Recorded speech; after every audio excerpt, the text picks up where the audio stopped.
We are going to start with the objective questions of chapter 7. The first set of questions are MCQs, that is you have to select one correct option from 4 options. So let's start with the first question. In sequencing problems, an optimal path is one that minimizes elapsed time, idle time, both A and B, and ready time. So elapsed time we have seen is what? The total amount of time that the entire jobs take. Okay, idle time is the time that the machine has to wait when it does not have any work but it is ready for processing. So whenever we are solving this, what is our aim? That जो total time है वो भी सबसे कम होना चाहिए and idle time है वो भी कम होना चाहिए. So our answer is C, both A and B. Now next, if job A to D have processing times as 5, 6, 8, 4 on the first machine and 4, 7, 9, 10 on the second machine, then the optimal sequence is. So for this we'll have to do some rough work. So first I have jobs A, B, C and D, okay, and machine 1 and machine 2, this is 5, 6, 8 and 4, and on the second machine it is 4, 7, 9 and 10, okay. Now in this we have to find the sequence. For that we will have to find the smallest number. The smallest number is 4. It is available here also and here also. So this number D will come first and A will come last. Actually at this point only, if you check the options, there is only one option with D in the beginning and A in the last. So this is only our answer. But anyway, we will solve the entire question. Now after that, what is the smallest number? It is 6. That is on B job on machine 1. So that comes in the beginning and then we have only C left. Okay. So you don't have to solve the entire thing also to get the answer. Okay. Let's move on to the next question. The objective of sequencing problem is to find the order in which jobs are to be made. This is partially correct. We want to find the job order. To find the time required for completing all the jobs on hand. हमको पूरा time निकालना है सारे jobs complete करने का, ये भी correct है. लेकिन ये जो थर्ड ऑप्शन है ये सबसे बेस्ट ऑप्शन है. To find the sequence in which jobs on hand are to be processed. मतलब हमको सीक्वेंस ढूंढनी है जिसमें जॉब्स को प्रोसेस करना है ना. पहले हम सीक्वेंस ढूंढते हैं. To minimise the total time required for processing the jobs. और वो कैसी सीक्वेंस होनी चाहिए जिससे हमारा जो टाइम है वो सबसे मिनिमम हो. तो ये जो है उसका आंसर सी है. Okay.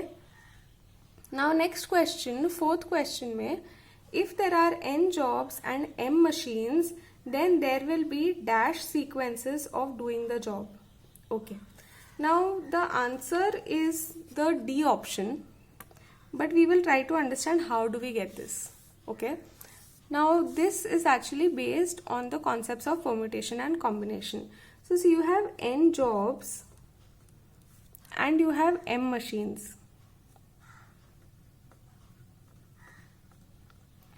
Okay. So for example हम इसे थोड़ा छोटा स्टार्ट करते हैं. Let's say I have 3 jobs and I have 2 machines. ठीक है. तो 3 jobs ये है ABC और ये है मशीन 1 एंड मशीन 2. अब अगर सोचने जाए तो ये ABC को क्या क्या अलग अलग सीक्वेंसेस में हम कर सकते हैं. ठीक है. तो हम कर सकते हैं ABC, फिर हम कर सकते हैं ACB, फिर हम कर सकते हैं BAC, BCA, फिर CAB एंड CBA. ठीक है. हमारे पास 6 अलग चॉइस है. इसके अलावा और कोई सीक्वेंस नहीं बना सकते हैं. एक्चुअली अगर याद है last year permutations and combination वाले चैप्टर में पहले वाले प्लेस के पास 3 ऑप्शन है, सेकंड प्लेस के पास 2 ऑप्शंस है एंड थर्ड वाले के पास सिर्फ एक ही ऑप्शन रहेगा. तो टोटल नंबर ऑफ ऑप्शंस हो जाता है 3 into 2 into 1 which is equal to 6. तो हर बार जितना भी जॉब्स है उसका कितना अपने आप में कितने सीक्वेंसेस बना सकते हैं हम, जो जितना भी नंबर ऑफ जॉब्स है उसका factorial. If you remember this is nothing but 3 factorial. तो अगर हमारे पास n जॉब्स है और इनकी ऐसी सीक्वेंसेस बनानी है तो कितने पॉसिबल सीक्वेंसेस हो सकते हैं? It is n factorial. Okay. Now we have to think about what roles do the machines play. अब पहले तो अज्यूम करो कि मैं एक फैक्ट्री में काम कर रही हूँ और उधर मेरे पास एक कपड़े बनाने की फैक्ट्री है। तो हमारे पास लेट्स से एक कटिंग वाला एक मशीन है और फिर हमारे पास स्टिचिंग वाला मशीन है और मैं अकेली एम्प्लॉय हूँ। तो पहले मुझे क्या करना पड़ेगा, पहले मुझे कट करना पड़ेगा सारा सब कुछ। तो उसमें एक ऑर्डर होगा in which I will cut everything, okay, and then there will also be an order in which I will stitch everything. तो एक्चुअली ये सारे ऑप्शन हमारे पास पहले मशीन पे हैं। जो फर्स्ट मशीन है उसके पास 6 ऑप्शन है, ओके। फिर उसके बाद मशीन 2 के पास भी 6 ऑप्शन है। हम हमेशा यही अज्यूम करते कि अगर हमने एबीसी किया फर्स्ट मशीन पे तो एबीसी ही करेंगे सेकंड मशीन पे भी, पर ये जरूरी नहीं है। तो हमारे पास एक्चुअली कैसे हो सकता है कि पहले मशीन पे मैंने एबीसी किया, सेकंड वाले मशीन पे मैंने सीबीए किया। It does not make a difference, okay. So you have 6 choices for first machine and then you also have 6 choices for machine 2. So we will be multiplying 6 into 6, which is nothing but 3 factorial into 3 factorial, which is 3 factorial square, okay. Now you think of it कि when you have n jobs and m machines, पहले तो n jobs के कितने हमारे पास sequences बनेंगे, n factorial बराबर। उसके बाद हमारे पास m machines है तो हर एक मशीन के पास n फैक्टोरियल चॉइसेस है। तो will become n factorial into n factorial into n factorial m times. तो this is n factorial raise to m, okay, clear. Now let's go to the next question, 5th one. Assignment problem is solved by which method? It is solved by Hungarian method, okay. we'll do the next question now.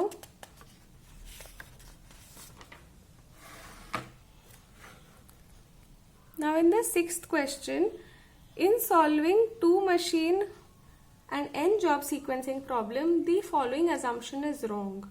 तो क्या क्या assumptions होते हैं हमारे पास कि एक time पे एक ही मशीन पे काम हो सकता है, राइट। जो हमारे प्रोसेसिंग टाइम्स है वो हमको पता है कि कितना टाइम लगने वाला है हर एक मशीन पे। हम एक और चीज काउंट नहीं करते कि एक मशीन से दूसरी मशीन पे जाने के लिए भी तो कुछ टाइम लगता है, पर वो हम कभी नहीं गिनते। उसको बोलते हैं हैंडलिंग टाइम। हैंडलिंग टाइम क्या है? एक जॉब को एक मशीन से दूसरी मशीन पे ट्रांसफर करना, तो ये हम नहीं गिनते, ओके। तो उसके बाद पासिंग क्या अलाउड, मतलब का क्या मतलब होता है? मतलब कि जो ऑर्डर है उसी में हमको चीजें करनी है, ठीक है। तो ये भी सही है, नो पासिंग इज अलाउड, मतलब you have to follow the order of machines. Processing times are known, we know कितना टाइम लगता है। Handling time is negligible. Negligible मतलब क्या कि ऑलमोस्ट जीरो है वो, ठीक है, तो हम उसको गिनते ही नहीं है। And next, the time of passing depends on the order of machining. तो इसका एक्चुअली ये रॉन्ग है, ये कुछ भी does not depend on the order of machining, okay. So this is wrong, उन लोगों ने रॉन्ग वाला पूछा है। सो इन द 7th क्वेश्चन, to use the Hungarian method of profit maximization assignment problem requires. So अगर हमारे पास maximization problem है और उसको हमको Hungarian method use करना है, Hungarian method is used only for minimization type of problems ना, तो हमको क्या करना पड़ता है? हमको जो सबसे बड़ा वाला नंबर है उससे हमको बाकी सारे नंबर सब्ट्रैक्ट करने पड़ते हैं। तो we actually have to convert all the profits to opportunity losses.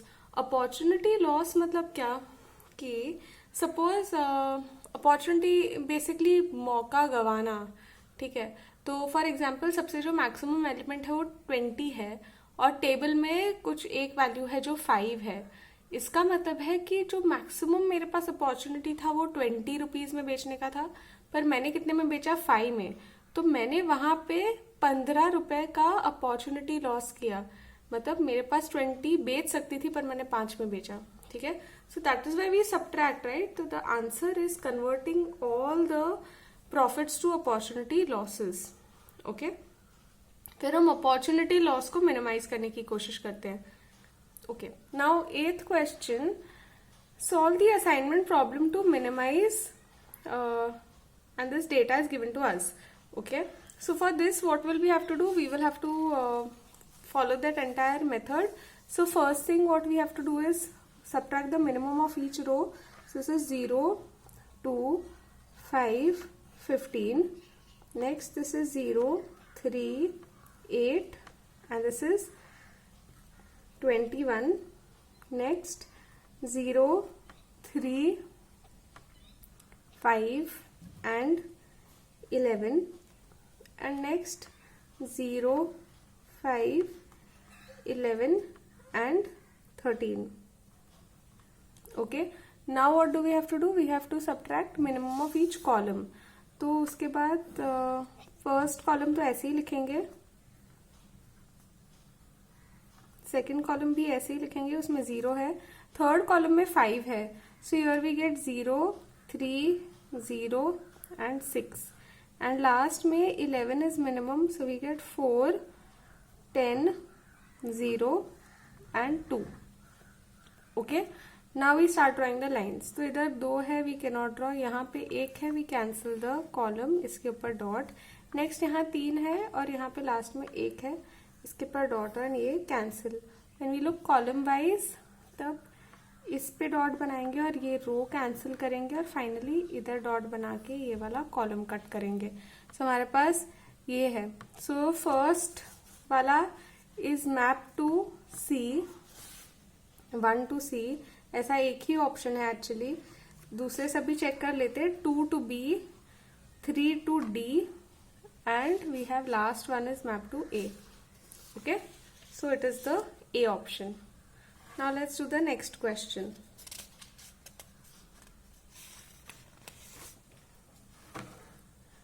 The assignment problem is said to be unbalanced if the number of rows is greater than number of columns, number of rows is lesser than number of columns, number of rows is equal to number of columns, both A and B. तो unbalanced मतलब क्या? number of rows is not equal to number of columns. तो उसमें कुछ भी हो सकता है, पहला वाला या दूसरा वाला. तो answer is D. Okay, next, if the assignment problem is said to be balanced, when is it said to be balanced? When number of rows is equal to number of columns. Next, 11th one, the assignment problem is said to be balanced if it is a क्या matrix होना चाहिए? It should be square matrix. Square matrix मतलब number of rows is equal to number of columns. Now next, in an assignment problem if number of rows is greater than number of columns, ठीक है, then हमारे पास क्या ज्यादा है? हमारे पास रोज ज्यादा है, तो हमको इक्वल करने के लिए कॉलम ऐड करना पड़ेगा. So a dummy column is added. Okay, dummy मतलब क्या? उस कॉलम में सब कॉस्ट 0 है. ये 1 कॉस्ट वाला नहीं ऐड करते, हम 0 कॉस्ट वाला ऐड करते. Now next question, in a machine 3 machine and 5 job problem, the least of processing times in machine ABC are 5, 1 and 3. मतलब we are given that minimum of A, minimum of B and minimum of C, which is given as 5, 1 and 3. Okay, now next, and the highest processing times are 9, 5 and 7. तो 9, 5 and 7 ये क्या है? सबका max है. तो this is max of A, max of B and max of C. Okay, तो then if it has to be converted to a 2 machine problem, the order of the machines is, तो किस order में हम manage कर सकते हैं? तो now if you remember, हमारे पास जब होता था let's say P, Q and R, इन दोनों का मिनिमम या इन दोनों में से किसी भी एक का मिनिमम इसके मैक्सिमम से ज्यादा होना चाहिए. जो भी बीच में है उसका मैक्सिमम इन दोनों में से किसी भी एक के मिनिमम से छोटा होना चाहिए. तो ऑप्शन देखते हैं. पहला क्या है? B, A and C. तो A सेंटर में है, तो A का हम मैक्सिमम देखते हैं और B और C का मिनिमम देखते हैं. क्या 1 is greater than 9? No. Is 3 greater than 9? No. So first option is wrong. Let's see the second option. उसमें क्या है? A, B and C. तो उसके लिए मैक्सिमम ऑफ B कंसिडर करना है, minimum of A and minimum of C. तो इसमें is the minimum of A greater than maximum of B? Yes, greater than equal to है, सो देयरफॉर ये वाला काम करेगा. Actually if you go to C वाला भी सी बी ए ही है, जिसमें बी ही सेंटर में और ये ही दो है वापस, तो ये भी काम करेगा. सो हमारा आंसर बी एंड सी दोनों है. ओके, टेक्स्ट बुक में ओनली बी दिया हुआ है. Now last MCQ question. The objective of an assignment problem is to assign number of jobs equal to number of persons at maximum cost. Do we want to maximize cost? नहीं, किसी को खर्चा क्यों बढ़ाना है. Number of jobs equal to number of persons at minimum cost. हाँ, ये सही है. नेक्स्ट वाला भी देखते हैं. Only to maximise cost, only to minimise cost. नहीं, सिर्फ हमको कॉस्ट के बारे में नहीं सोचना, हमको असाइनमेंट के बारे में भी सोचना है. तो आंसर बी है, एट मिनिमम कॉस्ट. ओके, अब हम fill in the blank solve करते हैं. So an assignment problem is set to be unbalanced. Unbalanced मतलब क्या? Number of rows is not equal to number of columns. तो ये answer is number of rows is not equal to number of columns. Next, when the number of rows is equal to the number of columns, then the problem is said to be, when it is equal to, we call it as balanced. Okay, now next, for solving an assignment problem, the matrix should be a, उसमें number of rows और number of columns equal होना चाहिए. तो it should be a square matrix. Okay. Now fourth question. If the given matrix is not a dash matrix, the assignment problem is called as an unbalanced problem. So it is not a square matrix. तब होता है. Square matrix is arrangement of numbers in rows and columns, जहाँ पे number of rows is equal to number of columns. Right? अच्छा, तो ये जो पहले 4 क्वेश्चंस है वो सेम ही चीज की बात कर रहे हैं. मुझे लगता है 5th वाला भी सेम ही है. डमी रो और column with cost elements as what is added to the matrix of an unbalanced assignment problem. क्या ऐड करते हैं हम? कॉस्ट क्या लिखते हैं हम हमेशा? 0. Right.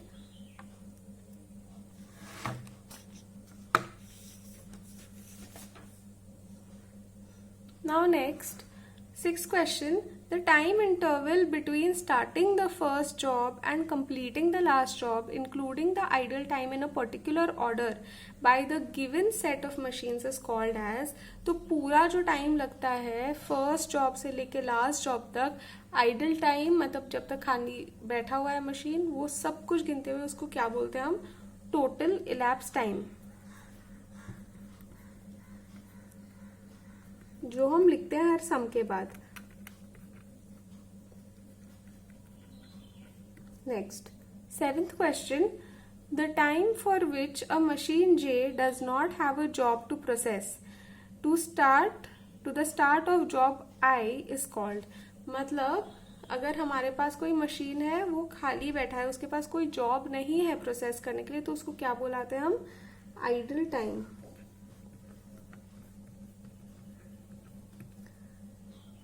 Next, maximization assignment problem is transformed to minimization problem by subtracting each entry from the dash value in the table. Which value? सबसे बड़ा वाला. तो we say maximum.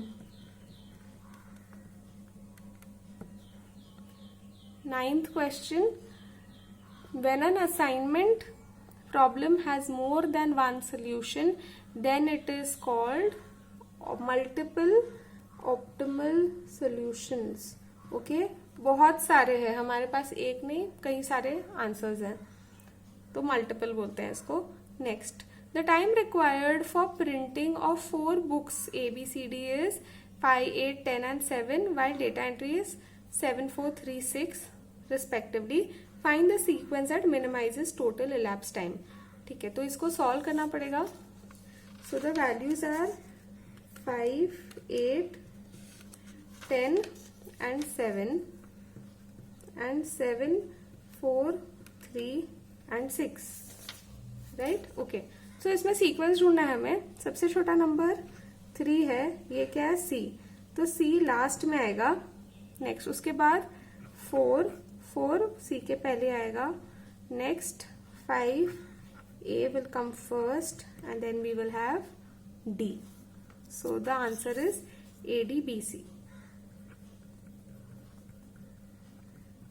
ओके जब ये MCQs है तभी एकदम उसको ढंग से सॉल्व करने की जरूरत नहीं है, ऐसे भी शॉर्टकट में सॉल्व करके आंसर लिख सकते हैं. Now true and false questions. One machine one job is not an assumption in solving sequencing problems. इसका मतलब क्या है कि एक मशीन पे एक ही काम हो सकता है at one particular time is not an assumption. ये हम नहीं मान के चलते इन सीक्वेंसिंग प्रॉब्लम्स. तो ये अजम्पशन होता है एक्चुअली, तो ये फॉल्स है. So the first answer is false. एक टाइम पे एक मशीन पे एक ही काम हो सकता है. Okay now second question. If there are two least processing times for machine A and machine B, priority is given for processing time which has lowest time of the adjacent machine.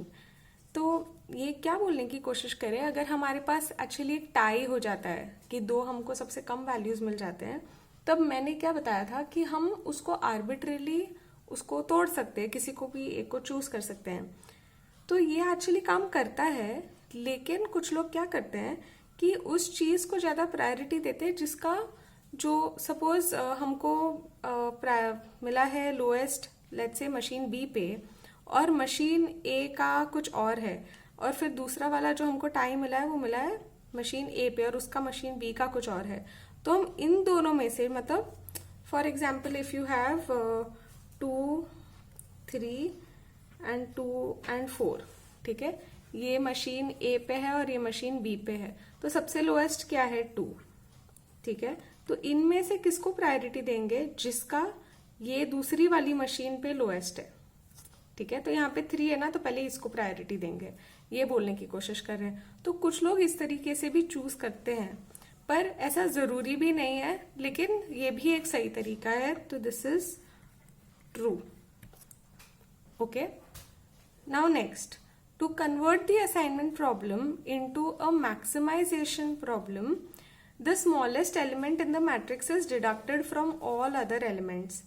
पहले तो हमको assignment problem कभी भी maximisation problem में convert नहीं करना होता है, एंड मिनिमाइजेशन में कन्वर्ट करते हैं, तो ये आंसर फॉल्स है.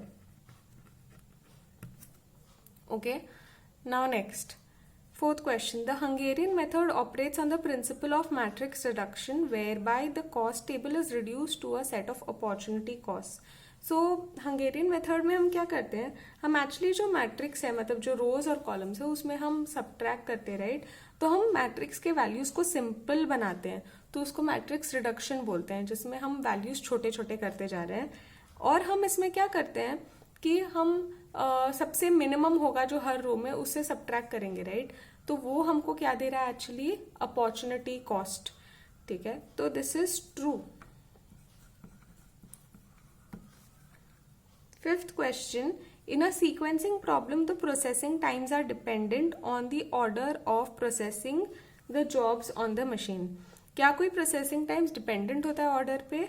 बिल्कुल नहीं. This is false. ओके, हमको पहले से ही प्रोसेसिंग टाइम दिया रहता है, कुछ ये डिपेंडेंट नहीं है, ये इंडिपेंडेंट है. Next, sixth, optimal assignments are made in the Hungarian method to the cells in the reduced matrix that contain a zero. तो जब हम असाइनमेंट देते हैं असाइनमेंट प्रॉब्लम्स में, कहाँ पे हम बॉक्स बनाते हैं, जहाँ पे जीरो होता है ना, तो वही बोला है कि इन the reduced matrix that contain a zero, वहां पे असाइनमेंट बना रहे हैं. तो this is true. Okay, now next, using the Hungarian method, the optimal solution to an assignment problem is found when the minimum number of lines required to cover all the zero cells in the reduced matrix equals to the number of persons. है ना, हमारा optimal solution कब आता है, जब number of lines is equal to number of persons and minimum number of lines बनाते, right, to cover all the zeros. तो this is also true. Next question. 8th वाला, in an assignment problem if number of columns is greater than the number of rows then a dummy column is added. पहले तो यहाँ पे number of columns ज्यादा है number of rows से, तो हमको बराबर करने के लिए रो ऐड करना पड़ेगा ना, जो कम है उधर ऐड करेंगे, कॉलम ऐड नहीं करेंगे, ये फॉल्स है. Okay, next question.